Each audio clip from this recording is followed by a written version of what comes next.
السلام عليكم ورحمة الله وبركاته. ازيكم يا حبايبي؟ عاملين ايه؟ وحشتوني جدا جدا جدا. معاكم قناة سدرة لقراية الفنجان، بنشوف حظ كل برج بيقول ايه في الفنجان. والنهاردة معانا برج السرطان. انا بعشق البرج ده. تعالوا نسمي الله. هسيب لكم رقم الواتساب للقراءات الخاصة اسفل الفيديو زي اي فيديو بينزل، واتمنى تقولولي في الكومنتات رأيكم، وهل فعلا ده بيحصل معاكم ولا لا. تعالوا نشوف البرج النهاردة حظه ايه في الفنجان، ونسمي الله ونقول بسم الله بسم الله بسم الله. يا برج السرطان، يا برج السرطان،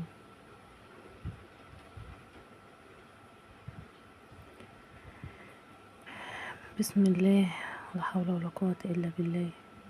بسم الله ولا حول ولا قوة إلا بالله. برج السرطان نفسيا مرتاح، ماديا مش مرتاح. يعني انت كنفسيا مرتاح، لسه واخد حقك من حد، تمام؟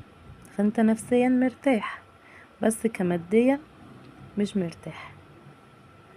في تعابين صغيرة، في تعابين صغيرة، والتعابين دي في واحد قريب ليك هو اللي زقهم عليك. في تعابين صغيرة وواحد قريب ليك هو اللي زقهم عليك يا برج السرطان. التعابين دي هتوجعك في قلبك، هتوجعك في قلبك، يعني هيقولوا لك حاجة توجعك، هيتعاملوا معاك تعامل هيوجعك، فحرص منه يا برج السرطان. عالي في مستواك المعنوي وفي شغلك عالي، عالي كمستوى في شغلك، وانت مبسوط في المكان اللي انت فيه، ومش مرتاح غير في المكان ده. انت مش مرتاح غير في المكان ده. كان لسه عندك حد متوفي يا برج السرطان، كان لسه عندك حد متوفي، ربنا يرحمه ويغفر له ويجعله ان شاء الله من اهل الجنة. في ايادي كتير ممدودة لك يا برج السرطان. هل الايادي دي محتاجة مساعدة؟ ايادي دي بتشدك لحاجة غلط؟ الله اعلم، بس في ايادي كتير ممدودة لك يا برج السرطان. انت واقع في مشكلة، او كنت واقع في مشكلة بس مش عارف تخرج منها. يعني الى وقتنا هذا انت مش عارف تخرج منها، وكنت مدخل التعابين اللي عندك في حياتك دي، كنت مدخلها كوسيط للأسف. التعابين اللي في حياتك دي دلوقتي انت كنت مدخلها معاك في المشكلة كوسيط، بس للأسف خلوا بيك يا برج السرطان، خلوا بيك. دمعتك على قلبك مقسوم نصين، ودمعتك مش ناشفة، وقلبك مقسوم نصين. قلبك مقسوم نصين يا برج السرطان. تعابين، تعابين كتير كتير كتير يا برج السرطان، في تعابين كتير.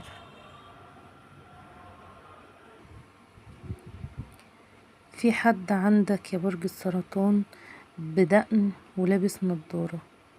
انا مش هقولك الراجل ده ايه، ولكن حذر منه. بدقن ولابس نضارة، حذر منه يا برج السرطان.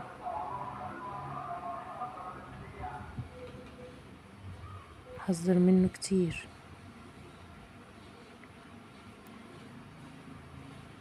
انت كنت في موضوع،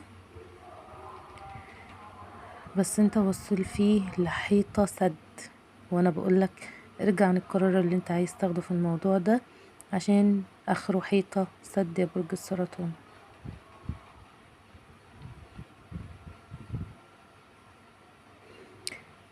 لا تبكي على لبن مسكوب يا برج السرطان، لا تبكي على لبن مسكوب يا برج السرطان.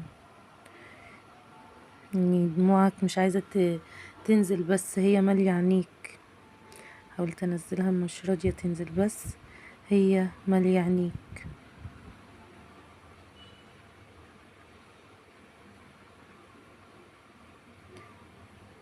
قاع قلبك فاضي وقلبك مقسوم، يعني انت كنت في علاقة عاطفية وقلبك فيها اتقسم، والسبب برضو هرجع واقولك التعابين. حسبي الله ونعم الوكيل. التعابين يا برج السرطان. انت كنت عند شيخ قريب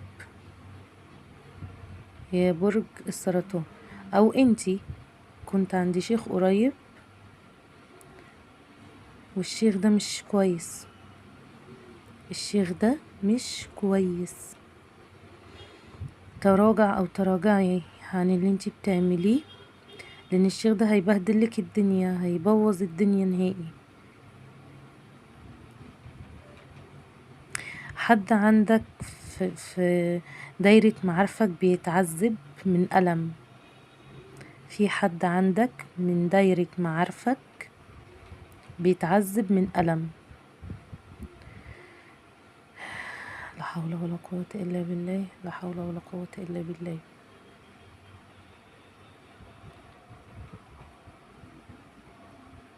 في حاجة انت عاوزها بس ومستنيها، بس هي معمول عليها علامة اكس، يعني مرفوضة، مش هتيجي، مش هتتم.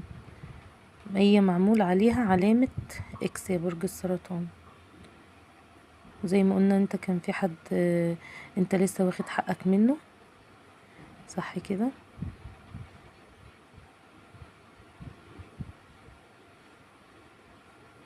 بيقولوا لك يا جبل ما يهزك ريح يا برج السرطان، صح؟ دايما الناس تقولك يا جبل ما يهزك ريح. ربنا يبعد عينيهم عنك وعن حياتك ويوفقك في اللي جاي يا برج السرطان. حبايبي ما تنسوش اكتب لكم رقم الواتساب للقراءات الخاصة، اللي محتاج اي حاجة يخش يكلمني في اي وقت. كان معاكم قناة سدرة لقراية الفنجان. اشوفكم على خير، واتمنى اشوف كومنتاتكم اللي بتفرحني دايما. والسلام عليكم ورحمة الله وبركاته.